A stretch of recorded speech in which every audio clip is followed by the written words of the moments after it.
Bienvenue sur Oli et Thanato, le podcast inspirant qui parle de la mort et des deuils pour les vivants. Mais en réalité, ça veut dire quoi ? Dans mon approche, tout changement est considéré comme un deuil. Qu'il s'agisse d'un décès, d'une séparation, d'un licenciement, d'un burn-out, d'un accident ou d'une crise de sens, tous les types de deuil sont abordés ici sans tabou. Mon objectif est de vous transmettre des ressources et des réflexions pour appréhender toute notion de finitude dans nos vies. Partager le micro pour témoigner son vécu, décrypter un sujet d'actualité sous l'angle du deuil ou éclairer nos connaissances sur ces sujets, on peut vraiment dire que je parle de la mort et des deuils à toutes les sauces. Alors, qu'avons-nous au menu cette semaine ? Bonjour Gaëlle, je suis ravie de t'accueillir dans ce nouvel épisode pour parler d'un sujet auquel je pense qu'on ne s'attendrait pas sur ce podcast et c'est ça que j'aime bien.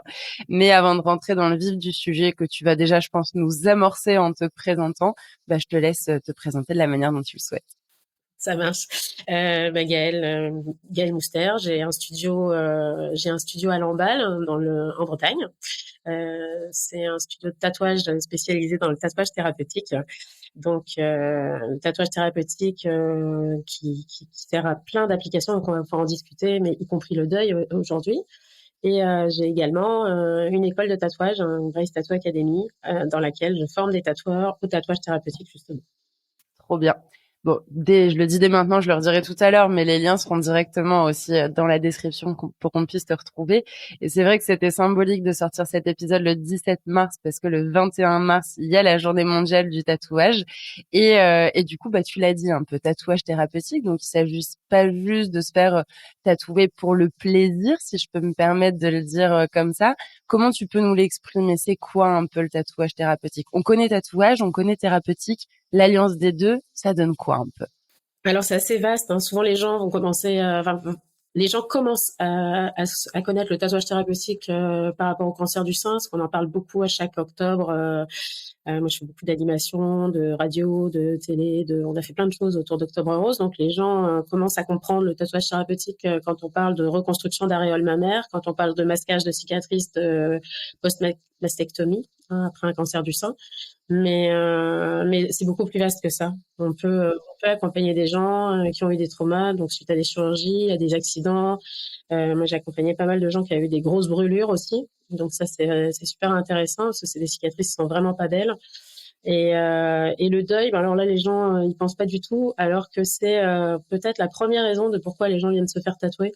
Et sans savoir vraiment que c'est du tatouage thérapeutique, alors que ça en est tellement en fait. C'est voilà. Donc j'ai une jeune fille que j'ai formée cette semaine parce qu'on avait un cours de tatouage thérapeutique. J'avais 5 tatoueuses avec moi cette semaine pour travailler là-dessus. Et elle me disait mais c'est fou parce que dans la semaine qu'elle vient de passer, elle a fait 5 tatouages pour des deuils. Donc elle me dit et les gens voilà se rendent pas forcément compte que c'est du thérapeutique, mais en fait oui, ça en est puissance 1000 on va dire. Je pense qu'on peut plus facilement peut-être se l'imaginer, comme tu disais, par rapport à un cancer du sein ou une cicatrice qui est pas jolie, qu'on voudrait transformer, non pas cacher, mais intégrer davantage pour qu'elle ait un autre sens. Par rapport au deuil, c'est quoi ? Alors moi, j'ai peut-être une idée qui me vient, mais est-ce que c'est par exemple venir noter le prénom de la personne ou quelque chose qui était symbolique ? Je sais pas, on avait telle fleur en commun ou où on aimait la musique tous les deux, à se faire tatouer une guitare. Est-ce que c'est ce genre de tatouage ou pas du tout ? Alors, c'est hyper vaste. Moi, je l'ai Ouais. fait un petit peu réfléchir, mais c'est souvent ce qui va venir en tête des gens, c'est souvent très très proche après le décès, parce qu'ils ont ils ont besoin de garder la personne avec eux. En fait, je pense que c'est ça le premier truc, on veut pas le perdre complètement, on le garde quelque chose, on veut le garder avec nous. Donc, c'est vraiment le premier, la première décision. Et souvent, les gens ont pensé à une colombe, la date de décès. Donc, moi, je les accompagne souvent en leur disant, on va se poser, on va chercher d'autres idées plus positives et d'autres idées qui vont les accompagner mieux dans leur deuil, parce que marquer la date de décès, c'est figé sur eux le moment le plus triste de leur rencontre en fait, le moment le plus triste de leur histoire. Donc il y a plein d'autres choses à faire. Mais c'est vrai que la date arrive souvent, donc on est un peu dans le mode pierre tombale, date de naissance, date de décès, alors que la date de décès c'est pas la fin en fait, l'histoire continue. Donc en fait finalement derrière la notion de tatouage thérapeutique c'est la personne en tant que telle qui met l'aspect thérapeutique et donc l'exemple que je donnais avec une guitare où voilà j'ai perdu quelqu'un avec qui on faisait de la musique, ça peut être tout à fait thérapeutique comme ça peut être quelque chose d'autre, en fait, quelque chose qui me fait penser à la personne qui est partie, que je vais me tatouer pour pouvoir l'ancrer en moi et garder visuellement un petit bout d'elle aussi, c'est ça? Ouais, c'est ça, complètement. Moi, Mmh. je l'ai fait travailler, un petit peu. Je l'ai fait travailler positivement, on va dire, parce que le chemin que je leur fais faire, c'est une autrice, canadienne, une jeune femme qui accompagne dans le deuil au Canada, qui a fait un livre, Carnet de deuil Oui, et qui fait faire des exercices aux gens, mais tu dois le connaître, le livre. Et je suis partie un peu sur ce principe-là, c'est que je leur demande de chercher toutes les images, les idées, les odeurs qui leur font penser positivement à la personne qui est partie, en fait, pour qu'on crée ensemble un projet qui, à chaque fois qu'ils vont le regarder, leur donnera envie de sourire, parce que ça leur rappellera un moment agréable. Donc, j'ai eu des personnes où, quand j'arrivais qui me disaient, par exemple, j'arrivais chez ma grand-mère, il y avait des hortensias partout, parce qu'on est en Bretagne, il y a plein d'hortensias. Et qui me disaient, ben, moi, quand j'arrivais chez ma grand-mère, il y avait ces gros bouquets d'hortensias, en fait, plein le devant de la maison, et ça sentait l'hortensia partout. Donc, à chaque fois que je sens un hortensia, je pense à elle, quoi. Puis, je pensais, quand j'étais petite, que j'allais chez elle. Donc, je dis, ben, donc, du coup, d'avoir un bout d'hortensia dans le tatouage, c'est intéressant parce que, il y a ce lien affectif, en même temps positif. C'est-à-dire qu'on ne pense pas dans la tristesse. C'est ça qui est intéressant, je trouve. Donc, je leur fais faire un petit travail. Je leur dis, vous mettez dans une petite valise, dans votre ordi ou sur votre téléphone, toutes les images, les voyages que vous avez fait avec la personne, voilà, toutes les choses qui vous font penser positivement à la personne et qui, quand vous y pensez, vous avez envie de sourire, pas de pleurer. mmh. Et du coup, donc en fait, ce travail d'accompagnement avant la réalisation du tatouage, pour toi, il fait partie aussi, dans ce que je ressens à travers tes mots, du processus de deuil. Et donc, de ce fait, autant la réflexion sur qu'est-ce que je vais faire comme tatou pour garder un petit bout de la personne en moi, que la réalisation en soi du tatouage, les deux sont thérapeutiques. L'après aussi. Alors, il y a le pendant aussi, qui est important. Ouais. Donc moi, je fais un premier rendez-vous, on pose un peu les choses. Justement, je leur dis, voilà, on va travailler ensemble sur le projet. Donc, je leur fais faire leur petit travail de rassembler toutes leurs images. Après, on se revoit et pendant ce rendez-vous-là, on pose le moment du décès, en fait, de ce qui s'est passé. S'ils ont envie d'en parler, ils sont pas obligés Mmh. d'en parler, mais s'ils ont envie d'en parler, s'ils ont envie de m'expliquer comment cette personne est partie et ce que ça leur fait, on le pose à ce moment-là, dans ce rendez-vous-là. Ce que je leur dis, c'est que au moment où on va tatouer, on va tatouer des choses positives, on va tatouer des choses qui les font sourire, on va tatouer des beaux souvenirs de cette personne. Et je veux que le moment où on le tatoue, s'ils ont envie, ils peuvent me raconter des anecdotes, des choses qu'ils ont fait ensemble, pour que le moment soit un moment, voilà, où on se rappelle des bons souvenirs et pas un moment où on va parler de la maladie, de l'accident, du suicide, enfin, de toutes les choses lourdes, en fait. Mais que le moment où on tatoue, ben, au moment où on ancre cette image, on ancre aussi tous les bons souvenirs qui vont avec. Donc, que ça soit un beau moment, quoi. Il y a un aspect très rituel à travers ce que tu dis, en fait. Ouais, ouais, ouais. Et j'ai mon élève justement cette semaine qui me disait, bah, moi quand c'est un deuil, à chaque fois, j'invite la personne à écrire un petit mot avant le tatouage. Et j'allume une bougie pendant qu'on tatoue et à la fin, elle me dit, je sais pas ce qu'il y a sur le mot et je veux pas le savoir, c'est son mot à elle pour la personne. Et à la fin, elle dit, elle choisit, soit elle brûle le mot, soit elle repart avec son petit mot Mmh. avec elle, pour se rappeler aussi la séance, un petit souvenir en plus du tatouage. Quoi. Donc je trouve que son rituel est très sympa aussi et je pense que ça fait partie effectivement, enfin le côté rituel au moment du deuil, on a besoin de poser des choses qui vont nous soutenir après pendant les étapes suivantes. Ouais, complètement. Et du coup, le fait de poser les choses, pour toi, tu le relierais à cette notion d'intention, de pourquoi on fait les choses. Et est-ce que c'est cette intention qui permet aussi d'avoir un pouvoir guérisseur à ces blessures émotionnelles, en fait, émotionnelles ou physiques? On reviendra après sur l'aspect maladie et peut-être les autres usages aussi du tatouage thérapeutique, mais qui aide à guérir ces blessures émotionnelles, physiques, spirituelles. Mais je pense que oui, parce que enfin, je pense qu'on est les seuls maîtres de notre corps et de notre esprit. Hein. On est les seuls à pouvoir guérir. Alors moi, j'accompagne, mais je vais jamais dire à quelqu'un, je vais te faire ce tatouage-là, puis tu vas aller mieux. Enfin, tout ce qui est tatouage énergétique, parce que j'en fais aussi. Poser des intentions et tatouer des symboliques, je trouve que c'est important, mais c'est un peu comme une mission qu'on se donne à nous, enfin un message qu'on s'envoie en se disant là, je veux aller mieux, je veux guérir, je veux me relever de cette épreuve.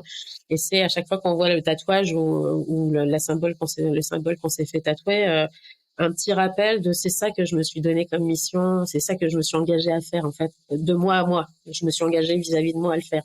Et des fois, je dis aux gens, voilà, mettons aussi, là, vous me dites, il faut que vous vous releviez parce que vous venez de perdre un enfant, mais vous avez deux autres enfants. Donc, on va faire quelque chose qui parle de ces deux autres enfants aussi, avec un message de faut pas que je lâche parce que j'ai eux et c'est pour ça que je décide de le faire. Enfin, voilà, c'est un petit message perso qu'on s'envoie de soi à soi et qu'on garde sous les yeux au moment où on sent que ça va pas pour se dire non, non, j'ai pris un engagement avec moi-même et je vais m'y tenir. Donc, je pense que c'est une aide aussi.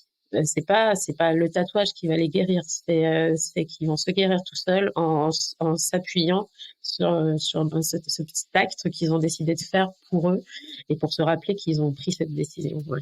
Ouais, sur cet acte rituel, sur cet aspect symbolique, comme tu le dis, du motif et de qu'est-ce que ça va me rappeler au quotidien quand je vais le voir.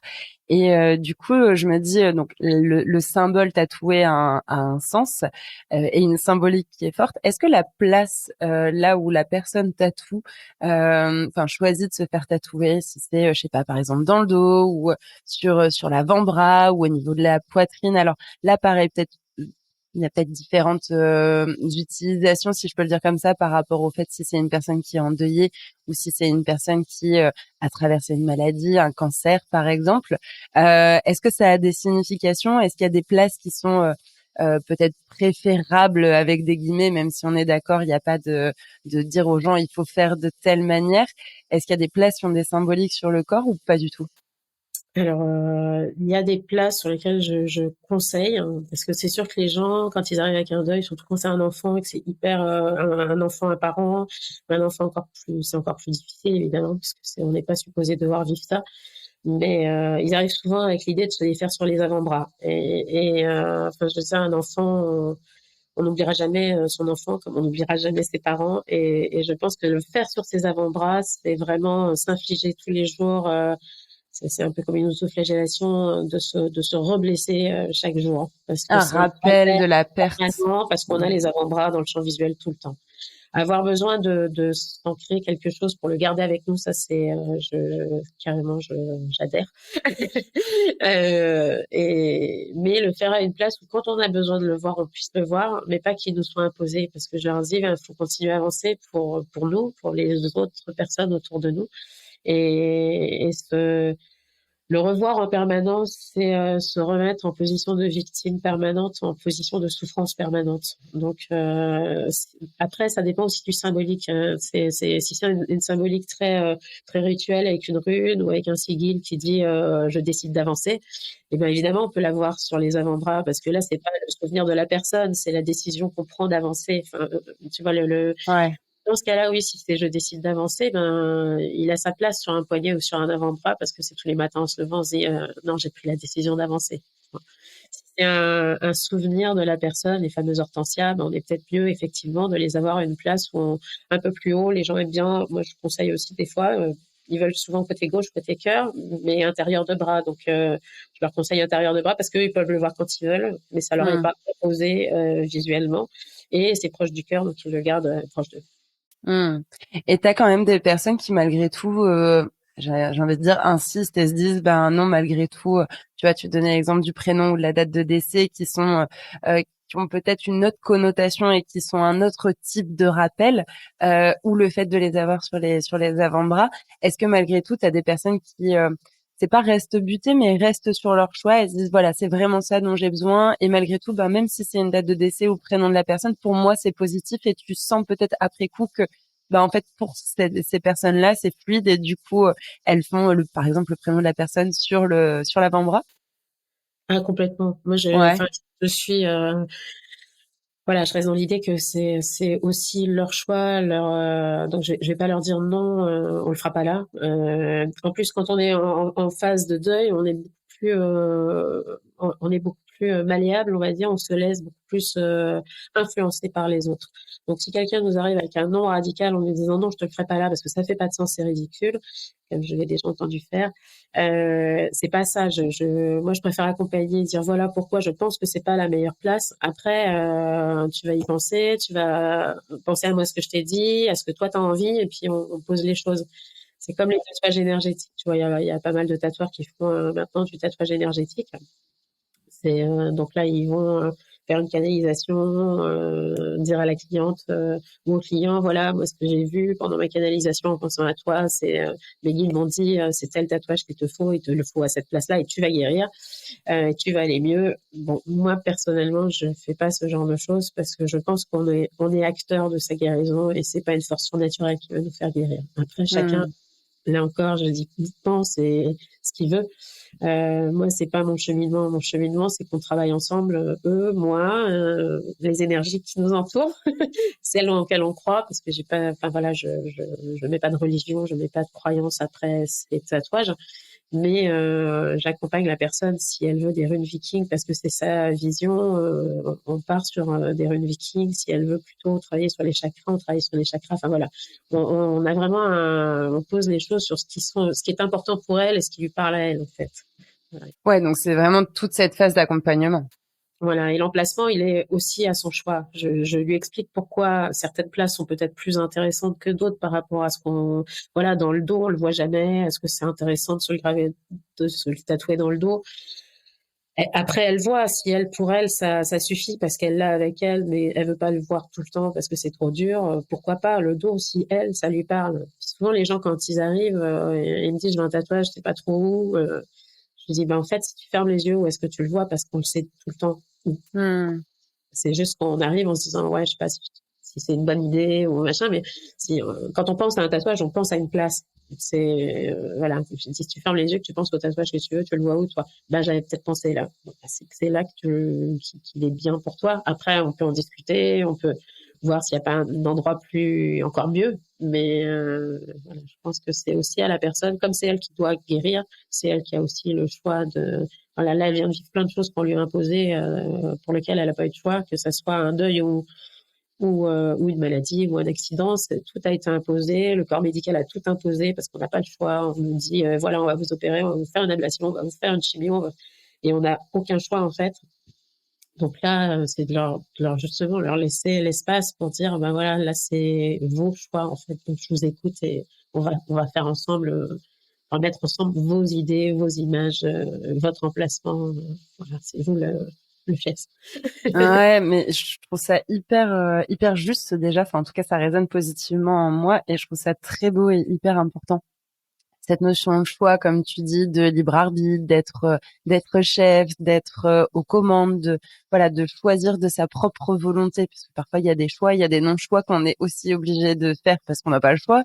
Mais là, d'avoir vraiment cette volonté de dire voilà ce que je veux, voilà l'intention que j'y mets, voilà comment j'ai envie de le réaliser. Alors c'est pas moi qui vais le réaliser parce que c'est pas moi le tatoueur ou la tatoueuse, Voilà, faut pas mais quelqu'un c'est qui soit prête à le faire. ouais, Ouais. j'imagine, mais sinon, en fait, je suis actrice ou acteur à chaque étape de ce processus et aussi du coup de mon processus de deuil.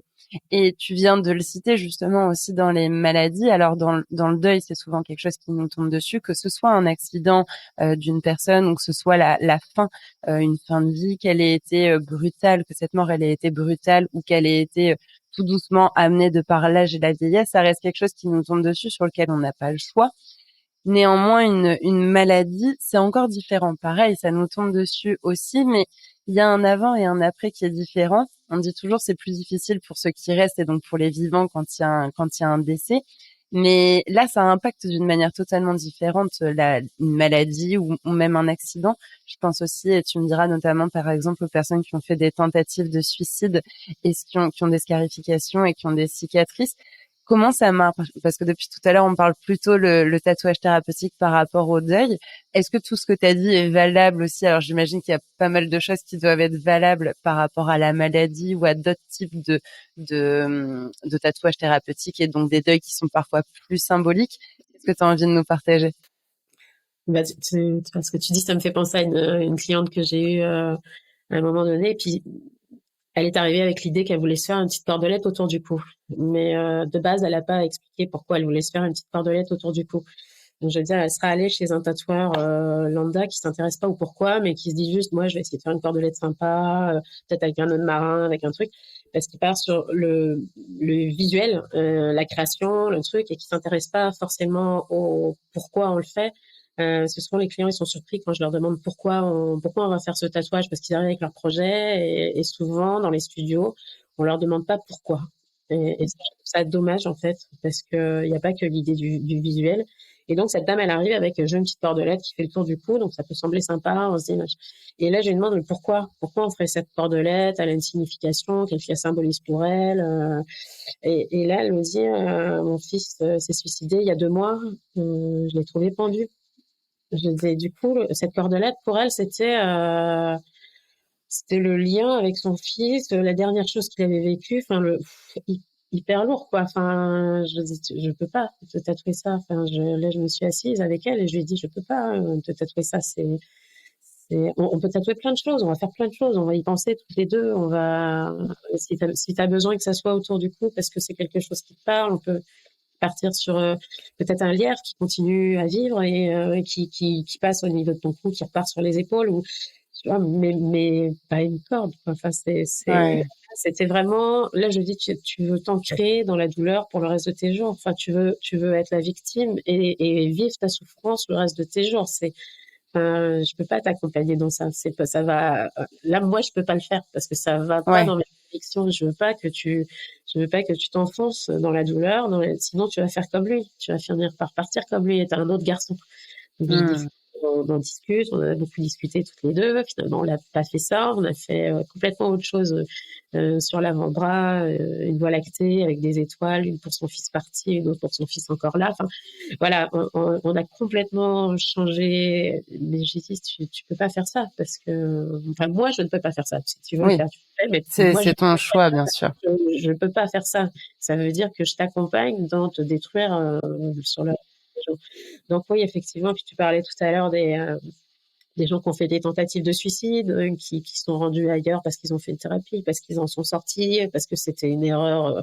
Voilà, c'est souvent une action. Il y en a qui y réfléchissent longtemps, mais il y en a c'est impulsif et finalement ils se disent waouh, une chance, je me suis ratée parce que c'était dans l'impulsion, quoi. Donc oui, moi j'en reçois beaucoup et je reçois beaucoup de jeunes et de moins jeunes d'ailleurs qui se sont aussi auto-scarifiés parce que la douleur était trop grande. Donc c'est souvent comme ça que j'aborde, parce que souvent ils viennent pas m'en parler, ils viennent pas pour les cacher. Je fais un tatouage ailleurs et je vois les scarifications sur les avant-bras, sur les cuisses, parce que je fais un tatouage proche. Et moi j'aborde souvent le sujet je veux pas leur faire croire que j'ai pas vu les cicatrices parce que enfin voilà, je les vois les cicatrices et ils les voient aussi tous les jours. Donc je leur dis, ouais, je vois que tu as eu des moments pas faciles dans ta vie, j'espère que tu vas mieux. Hmm. Ou si tu as envie qu'on en parle ou si tu as envie de faire quelque chose, juste te dire que je peux les cacher, les cicatrices, si ça te tente. Si un jour tu veux plus les voir et que tu as envie de m'en parler, bah repasse. Et ça t'arrive qu'il y ait des personnes qui Ah bah, ils sont tout repassent? de suite à en parler. Ils t'en parlent pendant la séance. Parce que oui, tout le monde fait semblant de pas les voir. Pour pas leur demander comment ils vont, pour pas leur demander pourquoi, pour pas leur demander s'ils peuvent les aider, parce que Bien c'est plus sûr. facile de faire semblant de pas voir. C'est comme la tristesse des gens qui viennent de perdre un proche.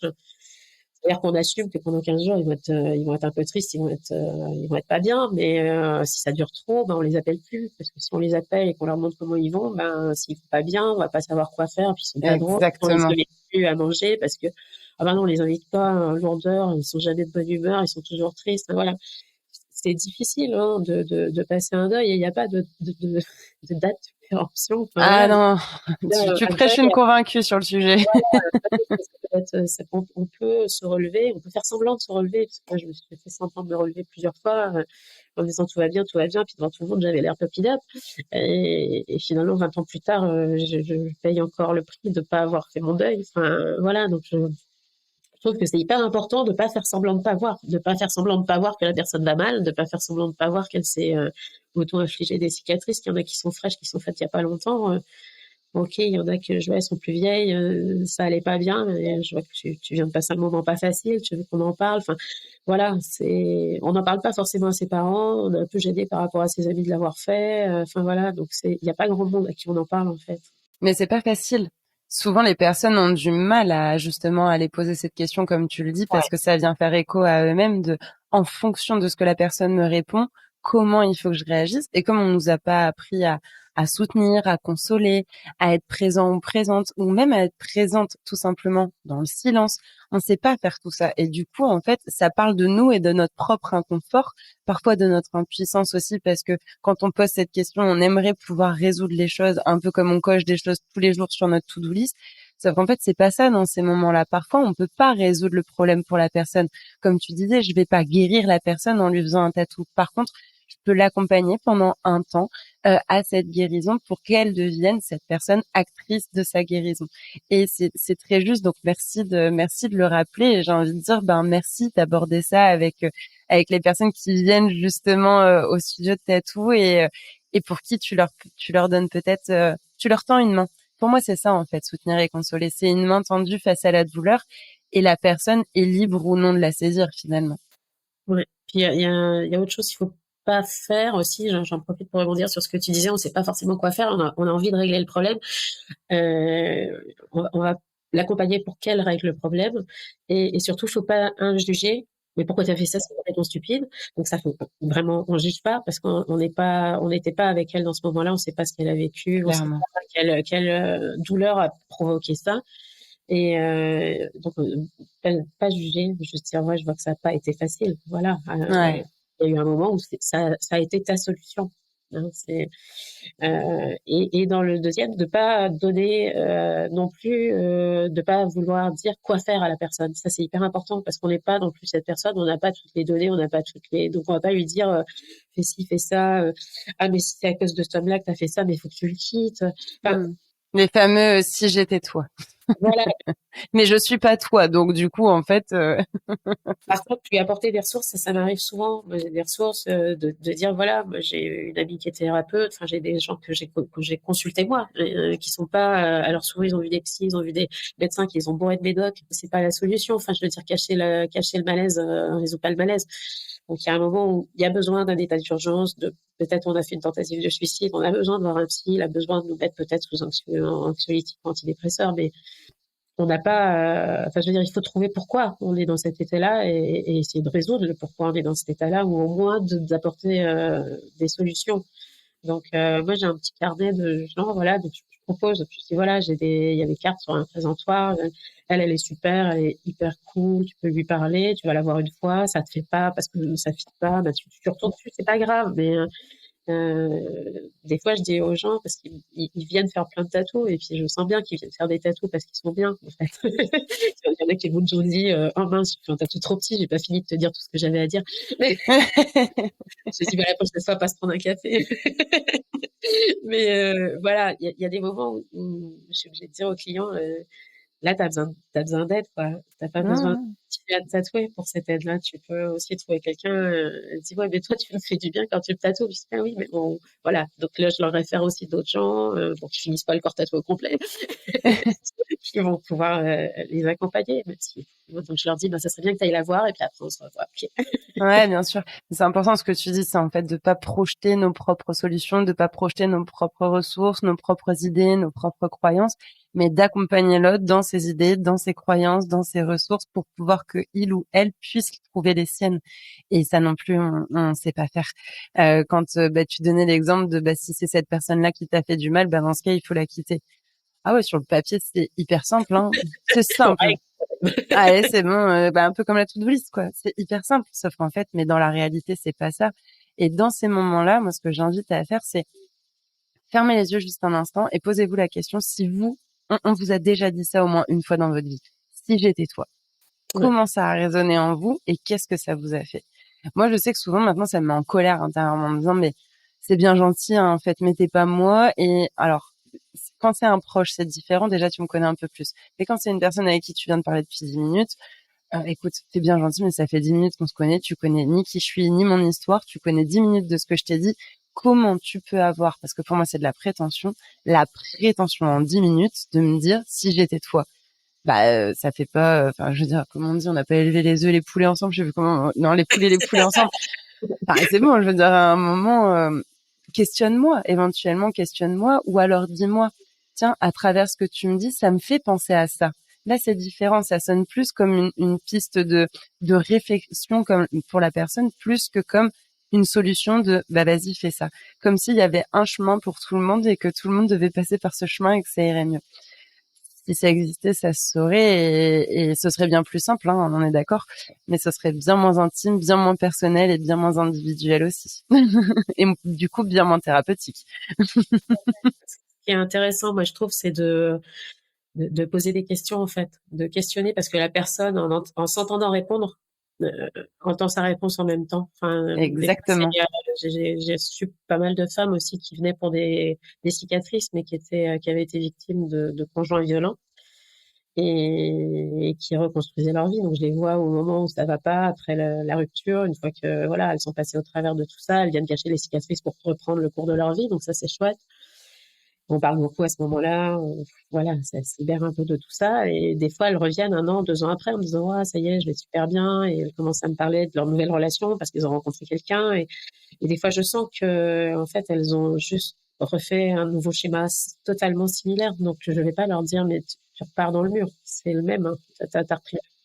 Par contre, juste de leur demander, et du coup, tu fais ce genre de choses et du coup, tu sors encore à ton club de lecture avec tes amis comme tu ah non, j'y vais plus parce qu'il aime pas trop ça quand je le laisse le mardi soir et du coup, tu vas toujours à la danse. Ah non, il aime pas trop ça parce que lui il danse pas, alors il aime pas que j'aille danser avec d'autres gars. Voilà et du coup, en s'entendant me répondre toutes ces questions, elle finit par se dire, «Oh, je suis encore en train de faire ma vie en considération de ses besoins, de ses envies, de ses choix, de sa jalousie et au final, je repars dans le mur, quoi. Ouais, J'ai pas à lui dire qu'elle repart dans le mur, même c'est si je sens au ça. fond de moi qu'elle part dans le mur, mais juste de discuter, de reprendre et «Ah, tu m'as dit que tu avais commencé la danse, c'est chouette et tout, tu continues?» et je sais qu'elle va me dire non. Moi, je parle très souvent Elle va pas vouloir qu'elle danse. ouais, moi, je parle très souvent de la maïotique, l'art d'accoucher des esprits de Socrate. Et en fait, c'est ça, ce qu'on appelle la questiologie aussi, c'est l'art de poser les questions. Et en soi, je dis souvent, moi, aux personnes que j'accompagne ou avec qui j'échange, t'es même pas obligé de répondre à la question. La question, elle est pour toi et la réponse, elle est pour toi.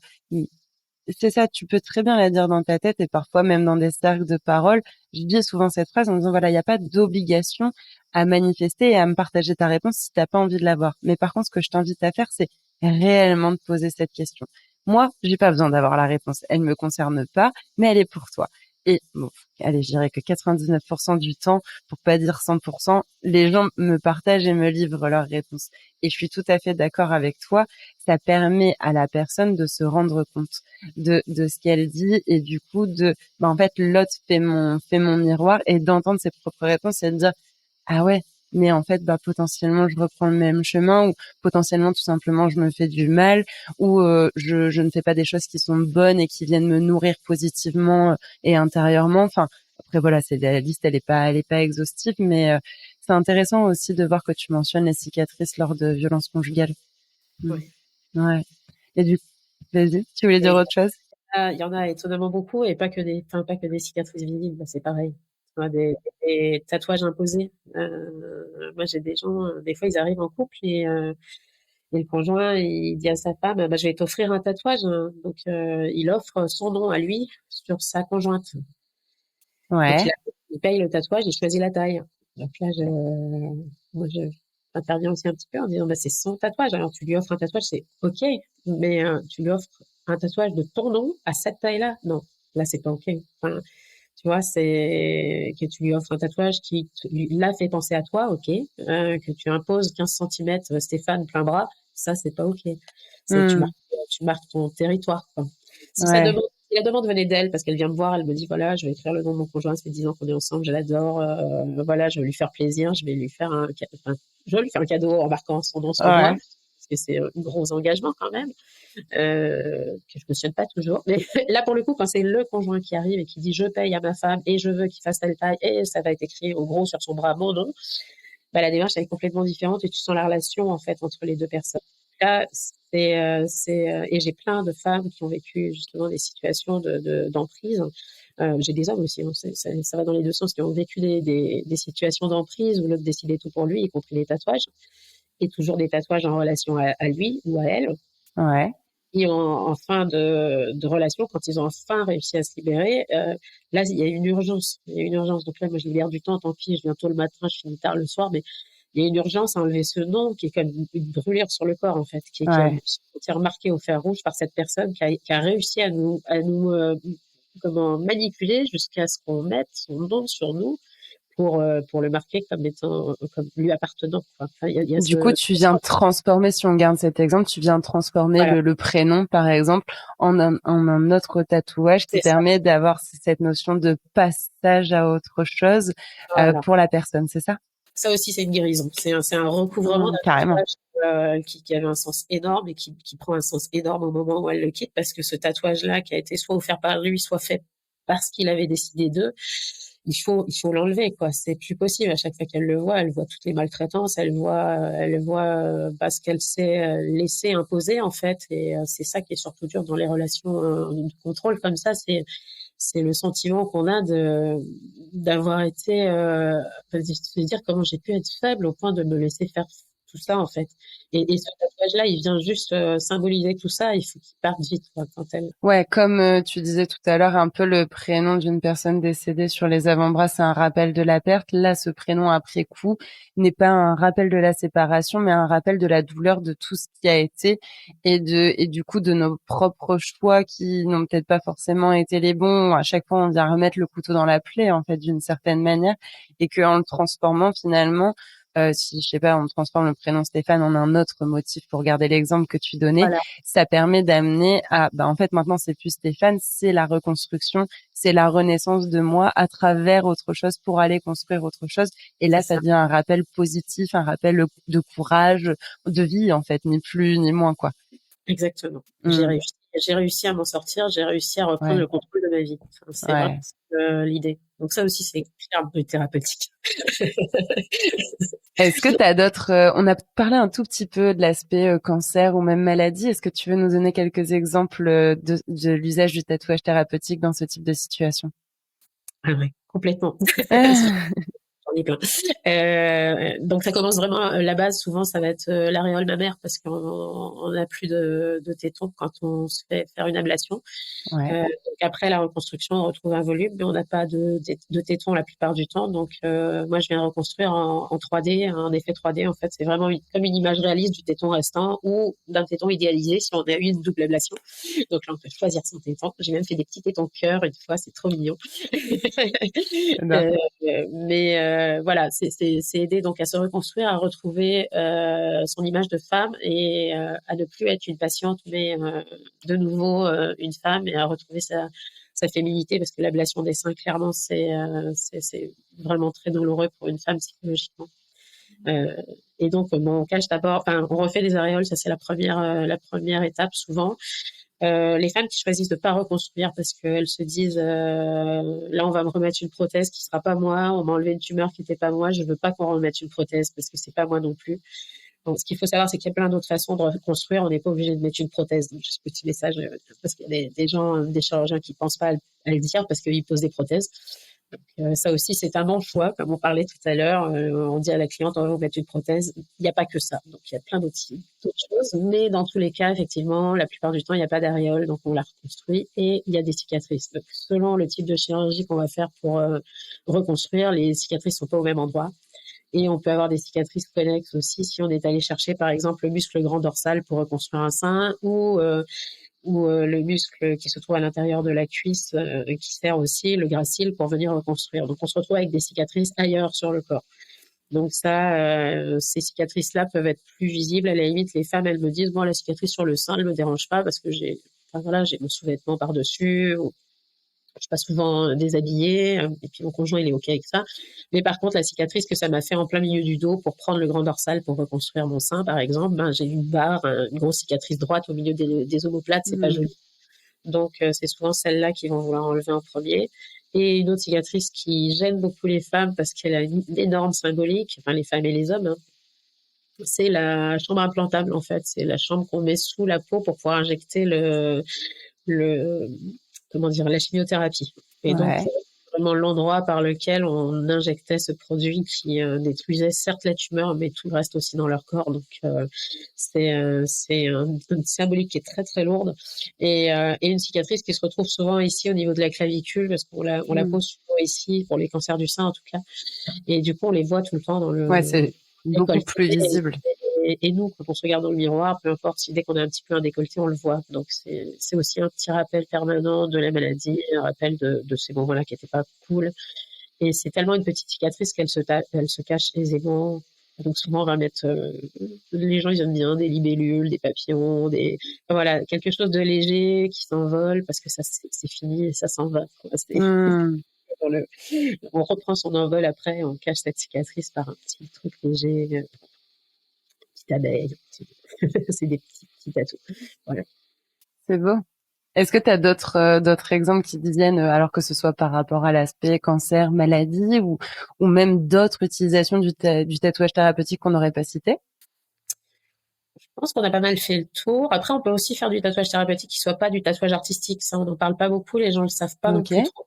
C'est-à-dire que si on a des cicatrices blanches, même jusque dans le visage, hein, des fois, on peut masquer ces cicatrices en faisant la couleur peau, en revenant texturer pour donner les taches de rousseur et les grains de beauté. Enfin, on repigmente la cicatrice, donc on n'est pas obligé de faire un tatouage artistique pour OK. masquer la cicatrice. On peut masquer du vitiligo aussi chez les personnes métisses ou noires qui ont vraiment des taches blanches qui apparaissent suite à des chocs émotionnels.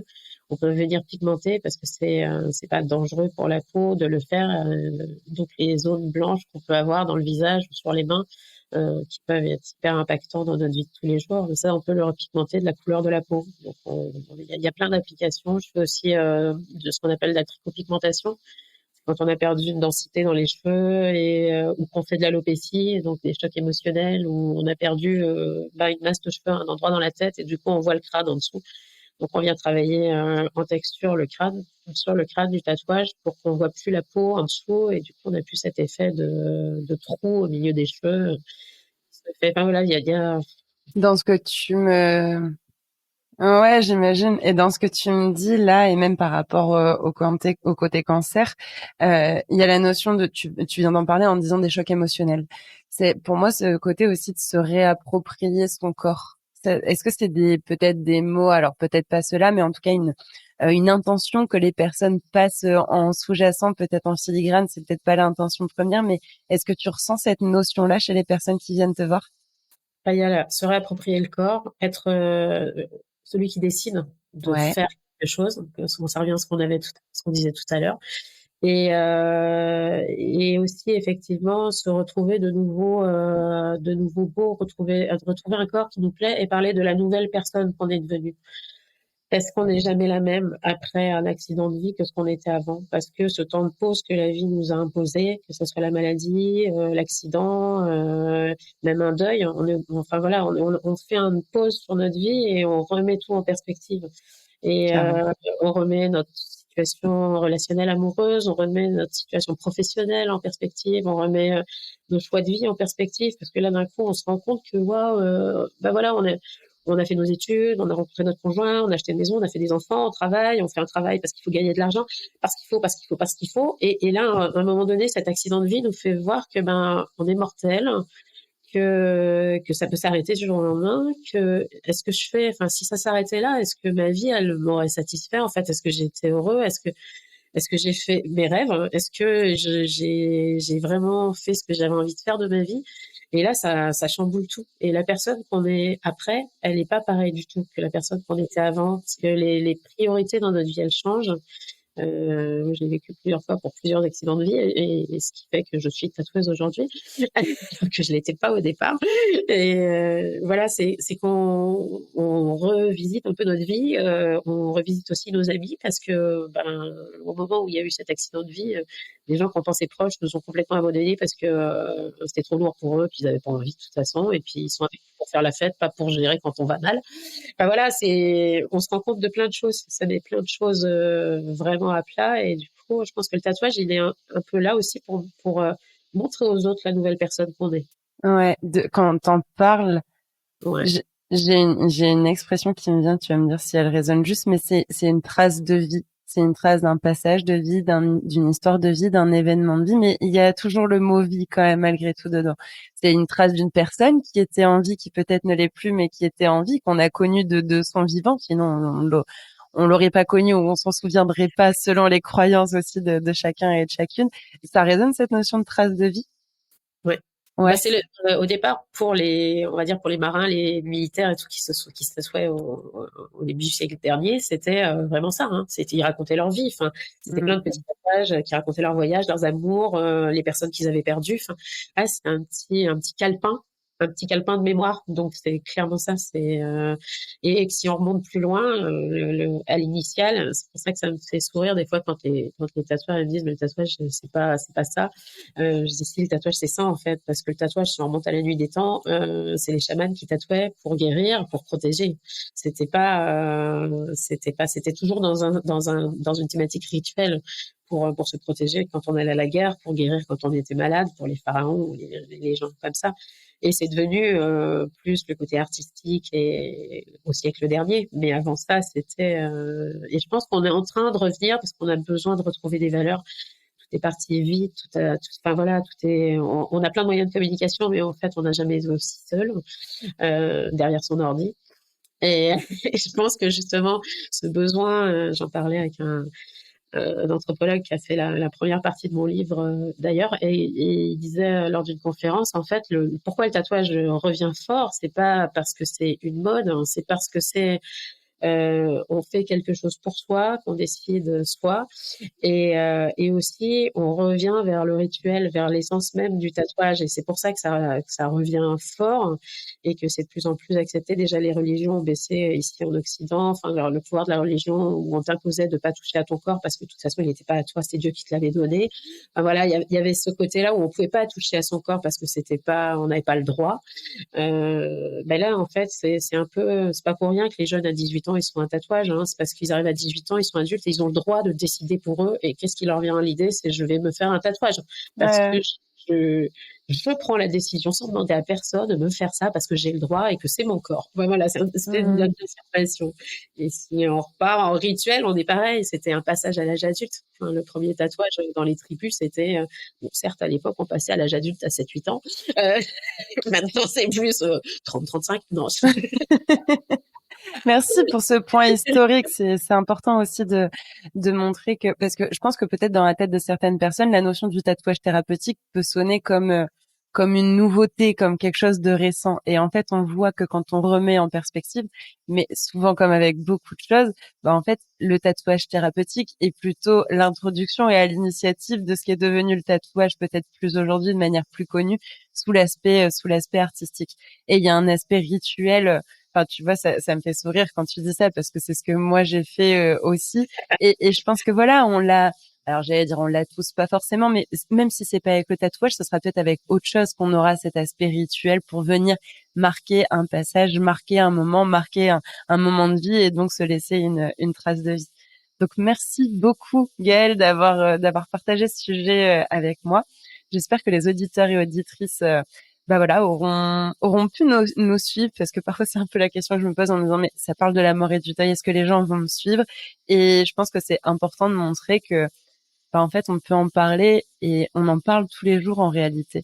Et même toi dans ton studio de tatou, bah la preuve en est, t'en parles et t'accompagnes des personnes qui sont en deuil, en vulnérabilité, en rémission. Enfin, voilà, il y a cet accompagnement-là et c'était important pour moi de partager cet épisode avec toi. Donc, un grand merci. Comme je disais, il y aura tous tes liens en description pour qu'on puisse te retrouver, que ce soit ton site, ton livre, tes réseaux.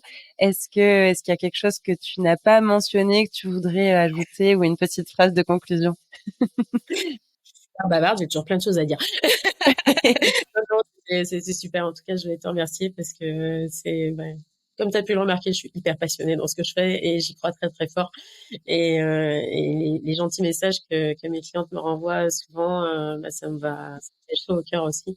Et non, je pense que c'est un métier génial que je transmets à peu près à 12 personnes par an. Donc, je suis super contente aussi parce qu'il y a de plus en plus de gens qui viennent suivre cette formation avec moi, qui sont déjà tatoueurs et qui se sentent touchés par la vision que j'en ai et qui ont envie de faire ce que je fais aussi. Donc, c'est chouette.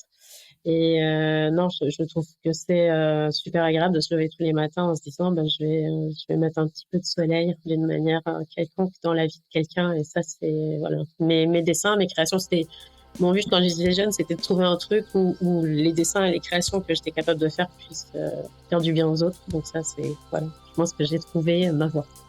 Bravo. Merci beaucoup à toi. Et puis je te dis à très vite. Au revoir. Bonne journée. En parlant de ces sujets, nous leur faisons une place dans nos sociétés, et c'est ainsi que les tabous peuvent se lever. Je suis vraiment convaincue qu'il est possible de développer notre résilience face à la finitude et au deuil de nos vies. Si vous voulez soutenir mon travail, vous pouvez vous abonner et noter le podcast sur votre plateforme d'écoute. N'hésitez pas aussi à le partager autour de vous et sur vos réseaux.